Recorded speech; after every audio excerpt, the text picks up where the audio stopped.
How's it going? It's Travis Mortz with another vintage camera review. Today we're going to be comparing the two Hasselblad models I have here. This is a 500cm and this is a 503CW. We're going to talk about the differences between the two as well as the overall general use of the camera, how to load film into it, and really how to get comfortable with your Hasselblad and learn a little bit more about it. So let's get started. So I'd like to start off with you guys talking about this camera. This is the iconic Hasselblad.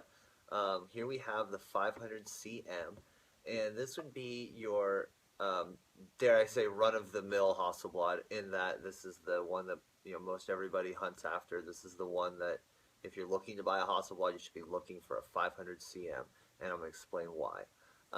This camera has been around. This particular one is made about in the 70s, but there's been many different models of this. It started out with the 500C, and the 500C is the early version of the Hasselblad. Came out around the 60s, and the only differences between the 500C and the 500cm that most of you guys probably are wondering is the difference is that the ground glass in this camera, the focusing screen if you will, is removable. Now in the 500C it is fixed, therefore you cannot put a bright screen in it, and that's why 500Cs sell for a little bit less. You see this is an AccuMatte screen, which is about a stop or two brighter than the standard screen, and being able to put that in this camera is a huge advantage when you're trying to focus and things like that. So the main difference between the 500C and the 500cm is that removable focusing screen, and that's really about it. So for those of you guys out there who are trying to get a Hasselblad on a budget and you don't mind, look for 500C. It's going to be a little bit cheaper, but the 500cm is really the improved version of the 500C. So what I want to talk about a little bit is the basics of this camera. This is a medium format SLR, and this camera is very, very special in that there's a certain procedure that you have to have when shooting it, and there's a lot of little quirks about this camera that people don't know. So the first one I'm going to start out telling you guys about was the first problem I ever encountered with this camera. When I first got my first Hasselblad, I could not for the life of me put the lens on it, and I did not know why. So the first quirk about this camera that you should know is that this Hasselblad lens will not mount or unmount unless the camera is cocked. So right now the camera is advanced, the lens will come off easy. But if the camera is fired, let's pull our slide out, the lens will not come off. And that's something that a lot of people don't know, because it's you're not going to be trying to pull the lens off in between frames, I would assume. But one of the weird quirks of this camera is that the camera actually has to be completely advanced before the lens can come off, and therefore if I shot the camera and tried to put the lens on, it would not go on, and this is where the issue lies when you try to put a lens on a uncocked camera. So what's going on there? It looks like my camera just jammed up. Let's see.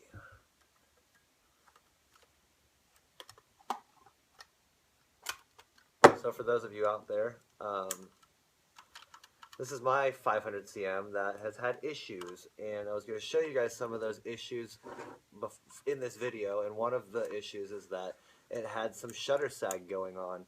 Now I don't really know what happened here. It looks like it just jammed up, so what we're going to do is we're going to unjam it.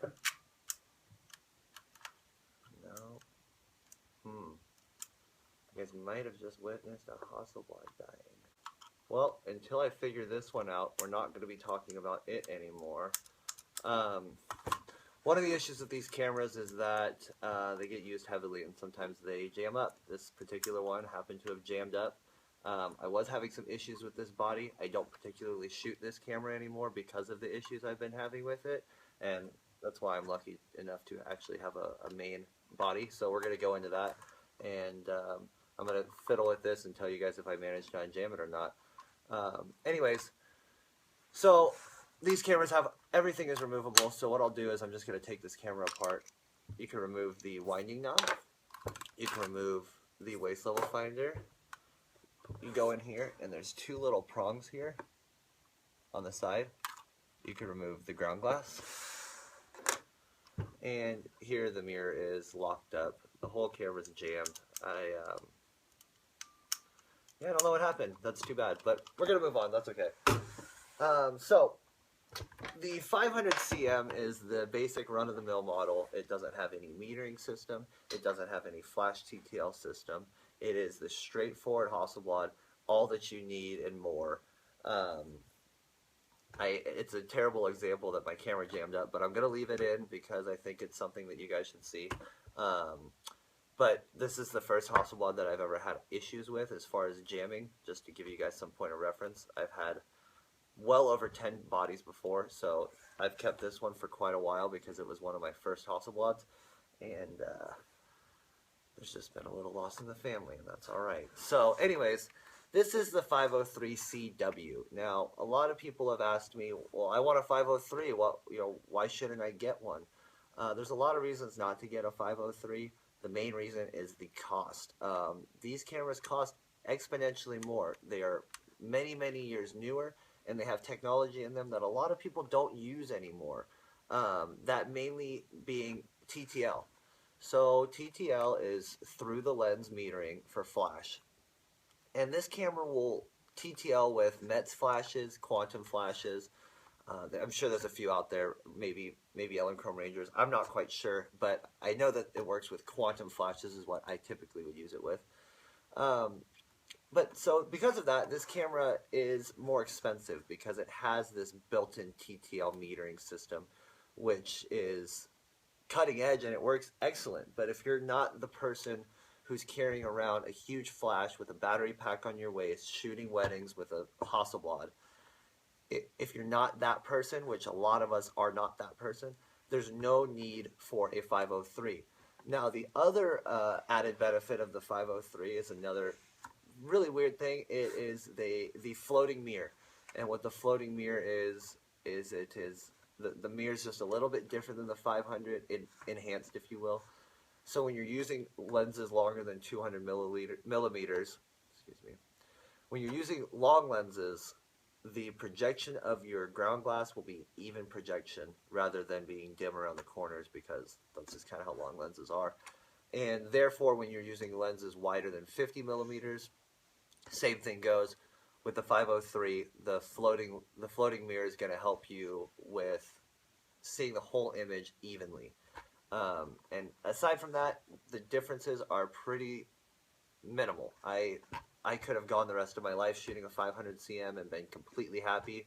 As you can see, I would have had to buy a new one by now, but that's kind of the way it goes. And thankfully, Hasselblad bodies aren't terribly expensive because all of these accessories come off, and you could basically build your own camera, which I really love.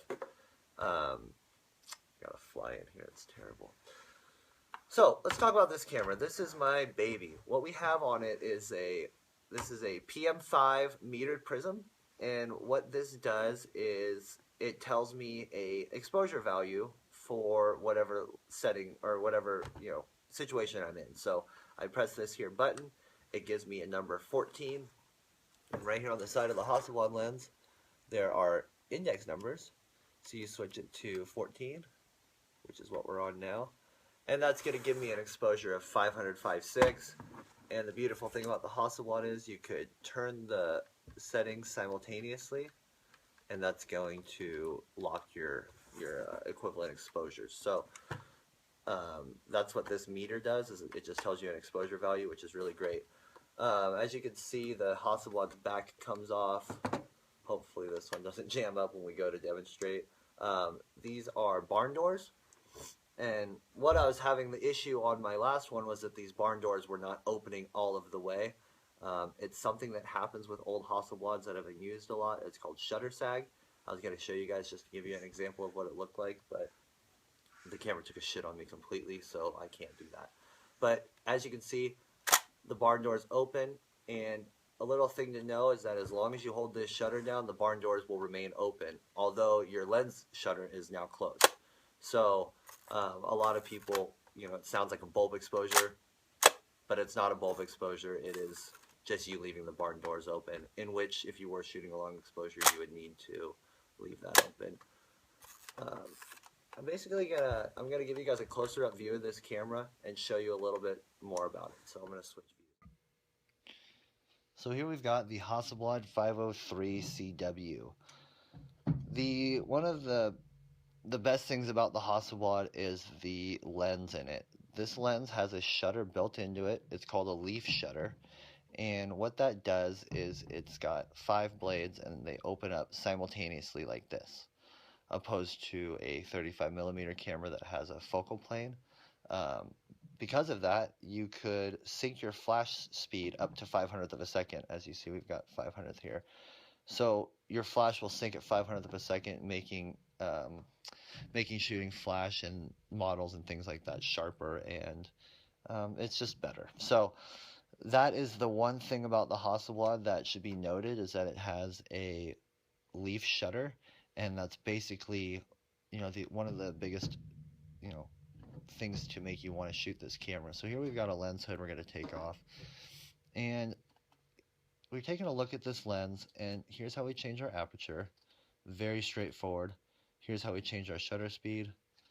As you can see, that this camera doesn't have a huge range. You go up to 500th of a second, and you got 2.8, and you're not left with a whole lot of options. For those of us who shoot handheld at all, you really can't even shoot below 60th of a second. So you've got about 4 shutter speeds to worry about and all these apertures to use. So I'm a true believer that simple cameras usually end up being easier to use, making better results, and therefore costing more. So the Hasselblad's a true example of that. This camera is very, very simple. It's not as intimidating to use as some people might think. So here's one of the things that Hasselblads don't do. Hasselblads don't work if you have a dark slide in. So to shoot the Hasselblad, you have to pull the dark slide out. Here we've got a nifty dark slide holder, and then the camera will fire. Another thing is when your camera's dark slide is out, the back will not come off. So therefore you cannot accidentally expose your frame if the dark slide is out by taking the back off, because for those of you guys out there who shoot with multiple backs, you could have color film in this one, black and white in another, and you can switch them out midway through when you decide that you need one or the other. So here we're going to take this off.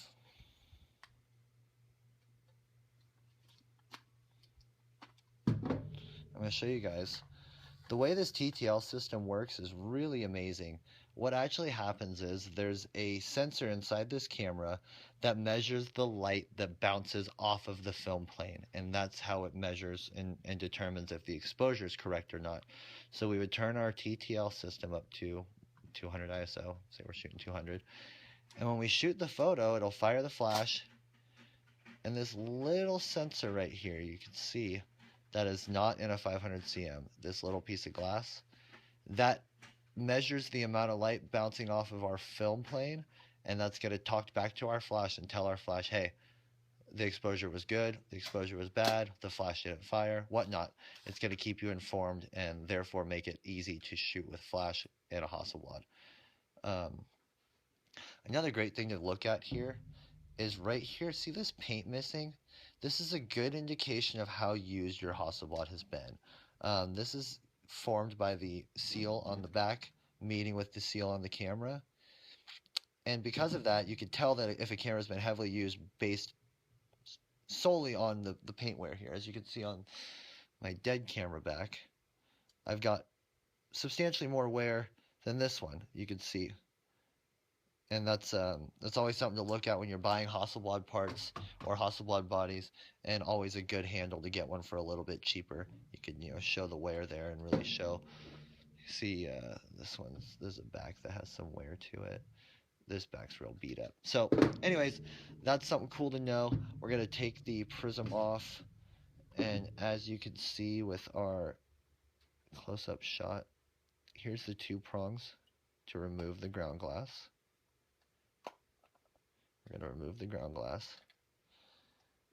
And to clean this camera, now we're looking inside the camera.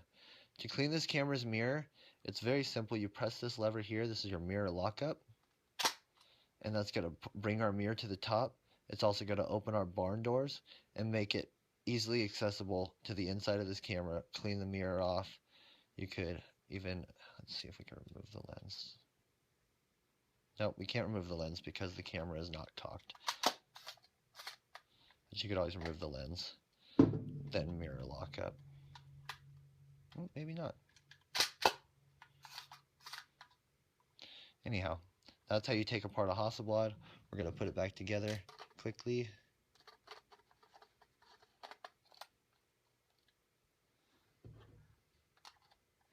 And the nice thing is, when you're putting your Hasselblad back together and you drop your ground glass in, this Hasselblad finder will actually lock those prongs in place, so you don't have to.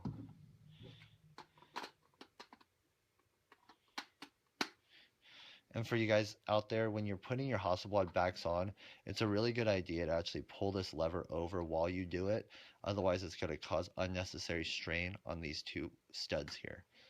By snapping it in there, although it's fun to just snap it like that, it just causes unnecessary strain on your camera. I highly suggest pulling this prong over and gently putting it on the camera.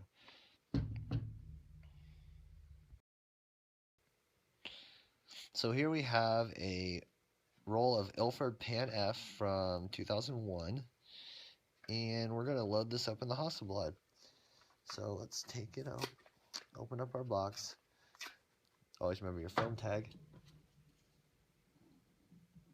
First step, guys, always put your film box tag in your camera bag so you look like a badass when you're out shooting. Alright, I like to flip the slide around for this because the groove on the slide makes it a real bitch to take the insert out. So, flip the slide, take our insert out. Now, something to note on this insert is this little tab right here. Right here. We're going to go back to that. So, here we are. This camera was just shot, so the spool here is in the empty position. We're going to take it out and move it over to this side. And this is our winding side. That's how we know. And this only goes one direction. Cool. So we're going to open up our roll of film. Look how beautiful that is. I knew it was going to look good. That's why I wanted to load this roll of film. I knew that this wrapping would be just wonderful. This is back when people cared more about film. So here we've got our roll. What we want to do is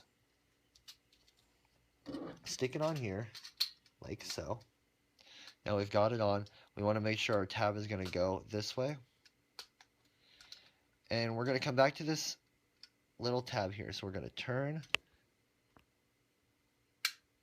And what that does is it lifts up this tab. And we want to make sure to feed the paper underneath that chrome tab. And what that's going to do is it's going to prevent the paper from jamming up when we stick it back in the camera. So now that it's under that tab, we could close this down again. Get it going in here. Put it as far as you can in there. And even pull through like that. There we go.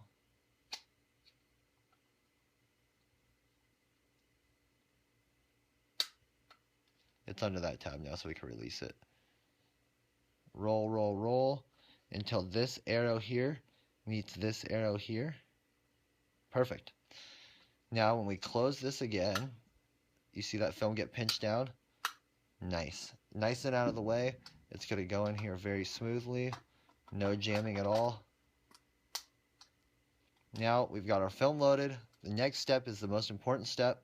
It is winding your film to the first frame. And the Hasselblad will stop. The back will stop when you're ready. This cranks backward as much as you want. We are on the first frame. Our Hasselblad is loaded. We're going to put our back on. Cool. We're ready to take pictures. So now I'd like to talk about some of the things you can get for your Hasselblad.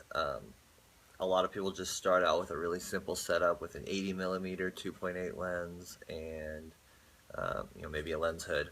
So here we've got the 503 CW with an 80mm lens on it, and this is one of the newer lenses. The C lenses, CF and the CB. These are CF lenses. They're a little bit older.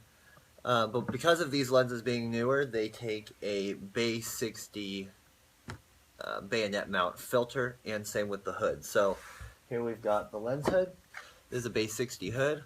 It's going to fit on the bayonet on the outside of the lens. Let's see. Cool. We got the lens hood on. Hasselblad looks badass. Take this lens hood off. We've also got what is called a pro shade, because only the pros use it. And what this does is it mounts on here like this, and it is a ridiculous shade that can be adjusted accordingly. So right now it's on 50mm lens. You can push it to 80. There we go. Now we got a hood for 80mm lens, and one of the benefits of this hood is that you could put gel filters in there. So here we have a green filter, and I personally like red, so we're shooting black and white film today. Got the red filter, stick it in there, and now we've got a red filter inside of our Pro Shade. How neat is that? Personally, I wouldn't do this ever. This green filter, for instance, is very scratched up and it's plastic, and I just couldn't see myself shooting Zeiss glass through a piece of plastic, but to each his own. I still have this piece for some god-awful reason. So anyways, we're going to take the Pro Shade off because I hate it, and put it over here. It sure looks neat, but it's not very practical for anything. Get rid of our gel filters, and here we have some more practical filters. These are Bay 60 filters. We've got a clear, let's see what else we've got, a yellow, we've got an orange, and I got a couple more clear ones. What's this one? And this one's a macro filter. Wonderful. So I'm going to shoot with an orange filter today, and as you can see, this is a Hasselblad piece of glass made specifically for Hasselblad by Hasselblad. It bayonets right onto the inside of here, and I mean, we could all agree that that just looks a whole lot better, more trustworthy. Stick our hood on the outside, and now, you know, we could bypass the Pro Shade and the plastic filters.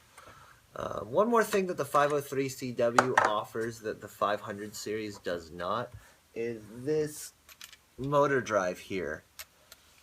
Now I'm going to do my best not to say anything bad about this motor drive, but they're garbage, and they should be expected to work like garbage, and if you buy one, expect it to be garbage.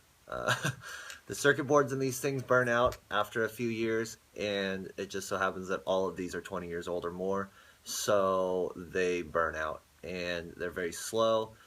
They kill your batteries very quickly, and they make the camera very bulky. I'm not going to mount this one on here because it's broken, and I'm not going to do that. So the mount on this is broken, and the internals of this one are broken. Like I said, a true testament. So it goes on there like this. It looks really, really cool. It's really heavy. It doesn't fit in a bag normally. It's slow, it's loud, and it takes 8 batteries. So I had a working one, and I sold it, and I've never looked back. The one benefit of having this motor drive is the fact that it does come with an infrared remote, which is pretty awesome. But if you're the kind of guy that does Hasselblad selfies, you've probably figured it out by now, and I'd love to see some of those selfies personally. So I never managed to do a Hasselblad self-portrait with my motor drive, and I think that's quite all right. Let's put this back on there. What else do we have here? So now we also have some different lenses. This is a CF 50mm f4. This is Hasselblad's wide-angle lens. This would be equivalent to like a 35mm lens on 35mm film. And yeah, these lenses go for about $400 or so. But it is really nice to get some extra lenses for your Hasselblad because it's a great way to change up your shooting style a bit and break from the mold of the 80mm that we all know and love. I shoot an 80mm myself, and I mean, of course, I get by just fine with it, but sometimes it's nice. This is a 150 millimeter f4. This lens is a portrait killer. These lenses can be had for just a few $100s because a lot of people have bypassed the 150 millimeter focal length because it's a big bulky lens. But the fact of the matter is if I'm shooting a portrait session, I'm shooting it with a 150, not my 80 millimeter, because the portraits out of this thing are spectacular. And where's my rear cap? Here we got a Hasselblad rear cap. Always good to keep them on the lenses if we can. So now that I've talked about a lot of the technical aspects and the different things you could get for this camera, just a little bit about Hasselblad. Hasselblad is a company that started by Victor Hasselblad, and Victor he's a Swedish man, and he made these cameras completely by hand. Every Hasselblad is handmade from start to finish. It's been said that it could take up to a year to create an entire Hasselblad camera. They strive for perfection, and because of that, these cameras typically are bulletproof. If they are serviced often and taken care of well, they will last forever, and because of that, they have gotten such a good reputation. And you know, this camera, this V series camera, is the camera that built Hasselblad's name to what it is today. You know, you see the $50,000 cameras and you wonder, like, wow, that's crazy. But the fact of the matter is, Hasselblad has always been cutting edge. Hasselblad has always been the top of the food chain as far as cameras go, and because of that, it's really insane that you could get a Hasselblad for under $1,000 now. These cameras, for their time, were that caliber, just as they are now, and because of that, I think it's a great opportunity for film shooters out there to shoot a camera that has such capability. I encourage anybody who's thinking about buying a Hasselblad to go buy one. It changed me as a shooter. I've been shooting Hasselblad for about 10 years now. I've visited the Hasselblad factory. They've written a story about me. I couldn't be more happy that I've been shooting this camera for so long, because it has paid off, and it's they're amazing. They're amazing beasts. And anyone you talk to that shoots a Hasselblad will tell you that every camera that they get is second to the Hasselblad. It's the Hasselblad is the beast, and if I get a Mamiya C330, it is a fun toy. But when it comes down to business, the Hasselblad is the ultimate camera to use. We'll do it. So I'd like to show you guys just a few examples of some of my photographs, just because I've had requests. So here's some examples. You guys want to see urban photos from the cameras I'm reviewing, decay. And you can see I've shot the lines hundreds nice of rolls straight. with this camera, so finding some followed photos by this is a will photo not of be too Yosemite. difficult. These are all shot with the 80mm standard lens. You can see the detail in there is great. Here's a shot just mixing a little bit of landscape with portraiture, and these were all shot using, you know, basic light readings. This particular photo was shot with a 500mm lens, which is huge. I was about 100 yards away for that. Here we've got some action. I obviously like shooting black and white a lot, but here's some Kodak Ektar. I used one flash in this photo, just giving you an idea what this camera can do at 500th of a second. Here's some more. This is some slide film shot in Nevada. This place is no longer existent, unfortunately. And here we go. We're going to sum it up with some street portraiture. Pretty awesome. This camera has no limits.